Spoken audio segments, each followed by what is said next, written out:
प्रश्न है हैली पुछतल तारा हैलीज कोमेट प्रतिदिन कितने वर्षों बाद दिखाई पड़ता है। उत्तर है 76 वर्षों बाद हैली कोमेट्स दिखाई पड़ता है। अगला प्रश्न है किन तरंगों की सहायता से चमगादड़ें यानी बर्ड्स रात में सुरक्षित उड़ती हैं। इसका उत्तर है पराश्रव्य यानी अल्ट्रासोनिक तरंगों की सहायता से बर्ड्स रात में सुरक्षित उड़ते हैं। अगला प्रश्न है HIV विषाणु यानी HIV वायरस से कौन सा रोग होता है। उत्तर है एड्स HIV वायरस के कारण ही फैलता है। अगला प्रश्न है रक्त का थक्का जमाने में कौन सा विटामिन सहायक होता है। उत्तर है विटामिन के रक्त का थक्का जमाने में सहायक होता है। अगला प्रश्न है एम्पियर सेकेंड मात्रक है किसका। तो उत्तर है आवेश की मात्रा एम्पियर सेकेंड मात्रक है। अगला प्रश्न है ब्रह्म चुंबकीय प्रभावों से वैज्ञानिक यंत्रों की रक्षा की जाती है। उत्तर है लौह कवर में रहकर। अगला प्रश्न है छोटा सा प्रश्न लाफिंग गैस क्या है। तो लाफिंग गैस नाम से ही पता चलता है, लाफिंग मतलब हंसना, तो लाफिंग गैस का मतलब उत्तर इसका होगा नाइट्रस ऑक्साइड जो कि लाफिंग गैस कहलाता है हंसाने के लिए। अगला प्रश्न परमाणु बिजली घरों में किस प्रकार की न्यूक्लियर अभिक्रिया होती है। उत्तर है न्यूक्लियर संलयन यानी न्यूक्लियर फ्यूजन होता है। अगला प्रश्न है जी किरणों पर किस प्रकार का आवेश होता है। जी किरणों पर किस प्रकार का आवेश होता है। उत्तर है किसी प्रकार का नहीं, जी किरणों पर किसी प्रकार का आवेश नहीं होता।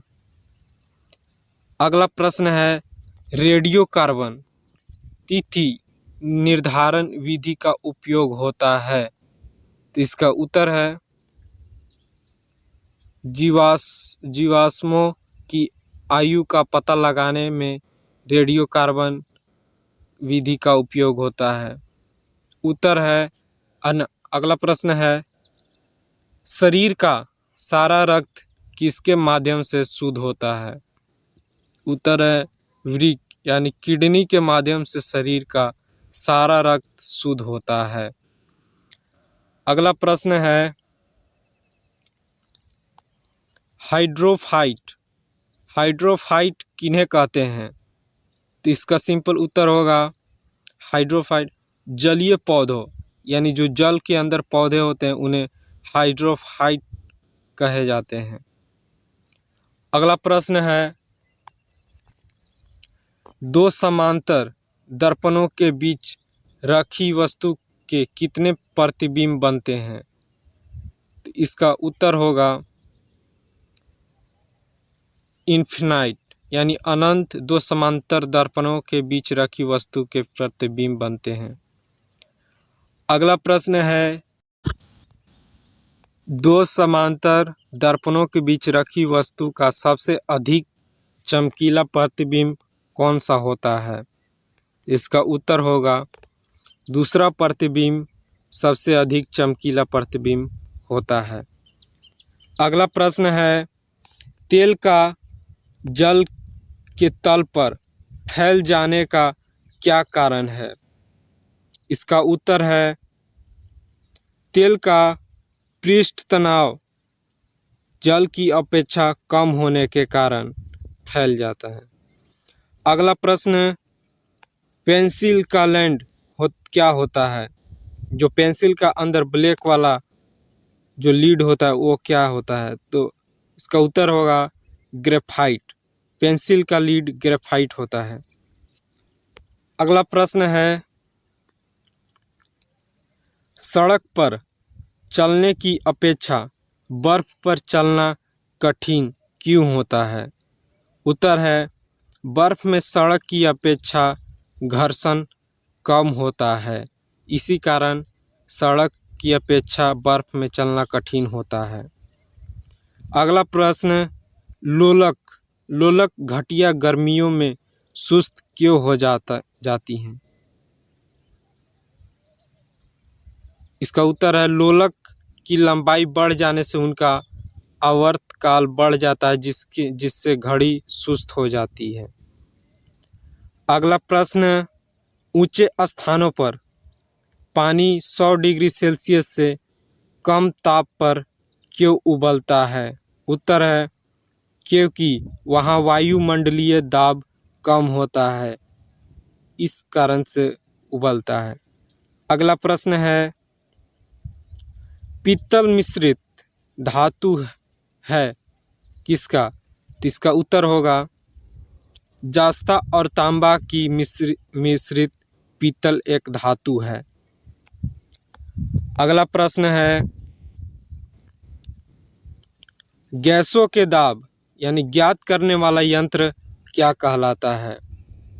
गैसों के दाब की ज्ञात करने वाला यंत्र, उत्तर है, मैनोमीटर गैसों के दाब को ज्ञात करने वाला यंत्र कहलाता है, मैनोमीटर।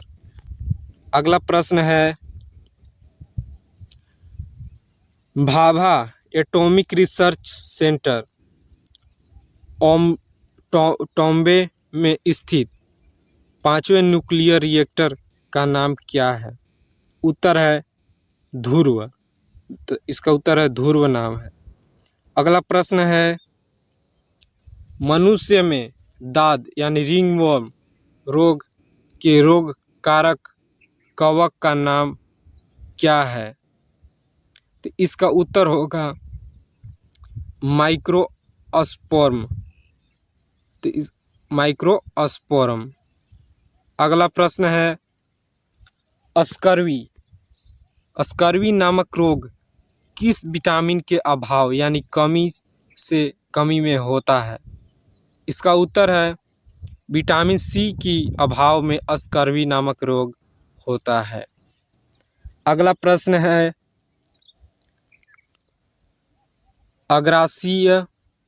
अग्रासी रस में पाए जाने वाला एंजाइम ट्रिप्सिन प्रोटीन का पेप्टोन को किसमें बदलता है?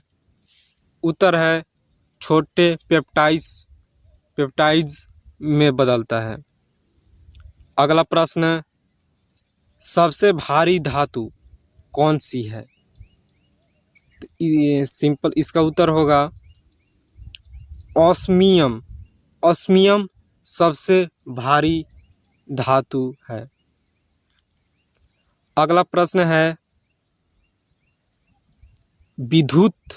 विद्युत का सबसे अच्छा चालक यानी अच्छा करंट फ्लो किसमें होता है? तो इसका सही उत्तर होगा चांदी।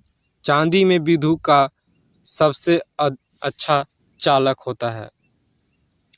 अगला प्रश्न है, पोटेशियम का अयस्क यानी कार्नेलाइट का सूत्र क्या है?